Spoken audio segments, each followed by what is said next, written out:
Hello, my friends. Today's story is called Giraffes Can't Dance.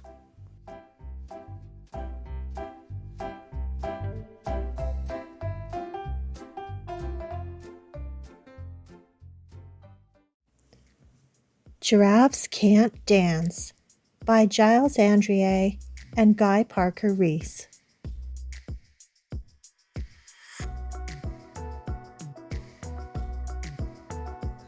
Gerald was a tall giraffe whose neck was long and slim, but his knees were awfully crooked and his legs were rather thin.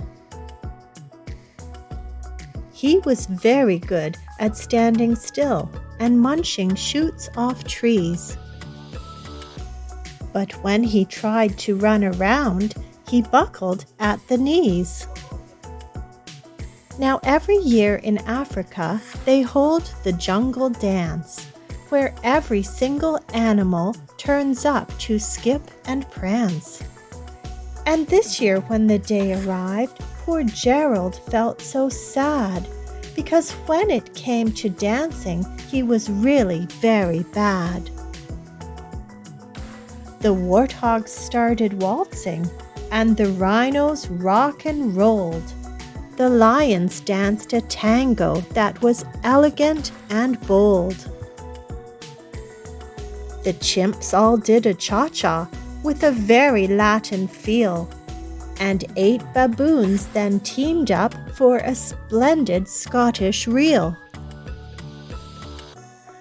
Gerald swallowed bravely as he walked toward the floor, but the lions saw him coming, and they soon began to roar. "Hey, look at clumsy Gerald," the animals all sneered. "Giraffes can't dance, you silly fool. Oh, Gerald, you're so weird." Gerald simply froze up. He was rooted to the spot. "They're right," he thought. "I'm useless. Oh, I feel like such a clot." So he crept off from the dance floor and he started walking home. He'd never felt so sad before, so sad and so alone. Then he found a little clearing and he looked up at the sky. "The moon can be so beautiful," he whispered with a sigh. "Excuse me," coughed a cricket, who'd seen Gerald earlier on. "But sometimes when you're different, you just need a different song." Listen to the swaying grass and listen to the trees.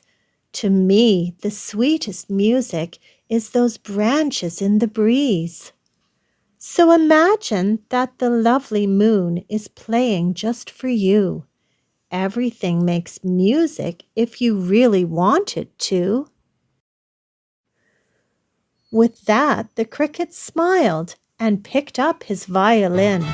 Then Gerald felt his body do the most amazing thing. His hoofs had started shuffling, making circles on the ground. His neck was gently swaying and his tail was swishing round. He threw his arms out sideways and he swung them everywhere. Then he did a backward somersault and leaped up in the air. Gerald felt so wonderful, his mouth was open wide. "I am dancing, yes, I'm dancing, I am dancing," Gerald cried.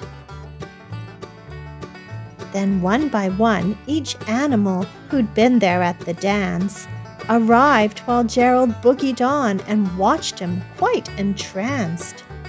They shouted, "It's a miracle! We must be in a dream.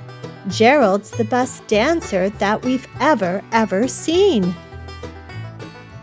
"How did you learn to dance like that? Please, Gerald, tell us how." But Gerald simply twirled around and finished with a bow. Then he raised his head and looked up at the moon and stars above.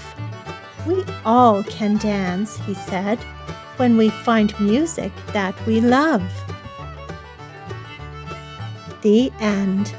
Thank you for joining me for story time today, boys and girls. I hope you enjoyed the story.